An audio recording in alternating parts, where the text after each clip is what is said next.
نن چې محترمو زمونږ کومه وظیفه ده د هر قسم مشکلاتو د حل دپاره ده، د هر قسمه پریشانو د حل دپاره ده، دغه رنګې هر قسمه حاجتونو د پوره کېدو دپاره ده. یاد ساتئ چې څومره ستاسو حاجت دي الله پاک به د یوې وظیفې په برکت باندې دا پوره کوي. څومره ستاسو مشکلات دي، مشکلات دا جمع ده په دې کې دنیا مشکلات په دې کې راځي. محترم که تاسو قرضدار یې، که تاسو بیماران یې، که تاسو د حسد کوونکو نه یریږئ، تاسو دشمنانو نه یریږئ،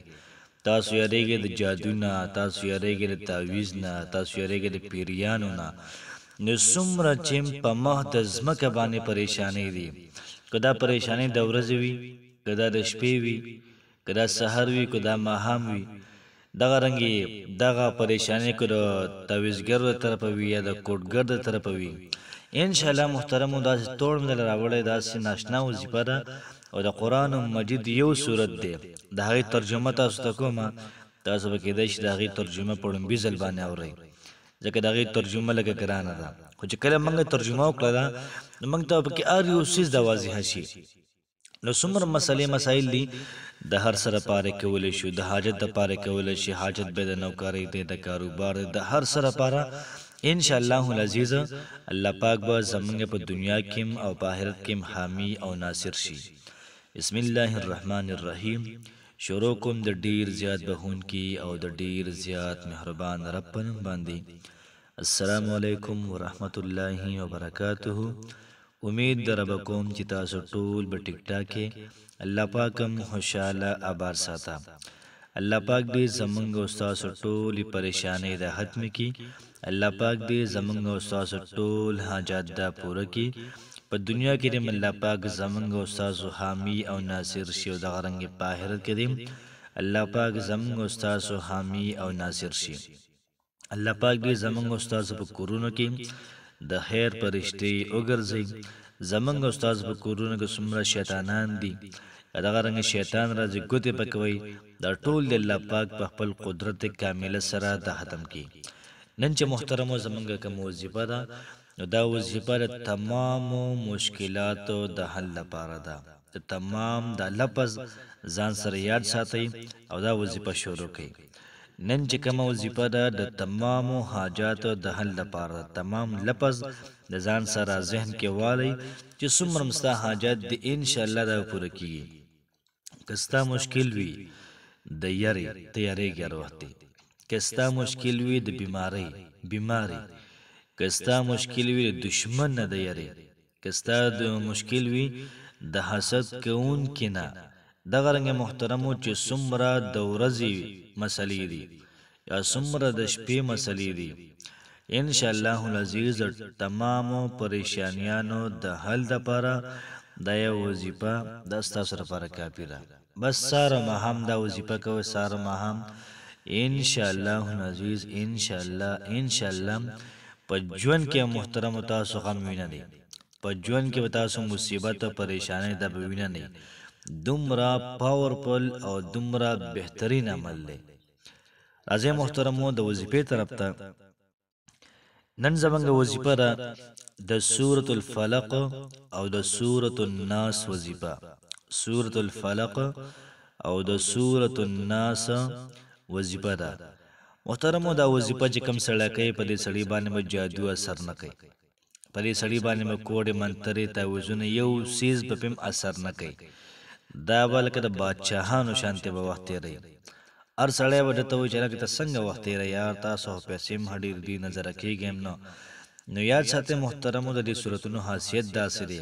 ترجمه یې پرې واورئ انشاءالله العزیز تاسو ته پته ولګي چې څومره بهترین صورتونه دي. او سورة الفلق او سورة الناس چې کله نازل شوی نو د هغې شأن نزول هم داسې بیانېږي چې نبي کریم صلی الله علیه و آله وسلم باندې چا جادو کړی او پیغمبر صلی الله علیه و آله وسلم شپږ میاشتې دا بیمار و. یاد ساتئ محترمو د دې صورتونو کومه ترجمه ده هغه داسې ده. بسم الله الرحمن الرحیم. قل وای پیغمبره اعوذ برب الفلق، زه پناه غواړم په رب د سبا باندې. چې کله سار شي کنه نو دا سار چا کو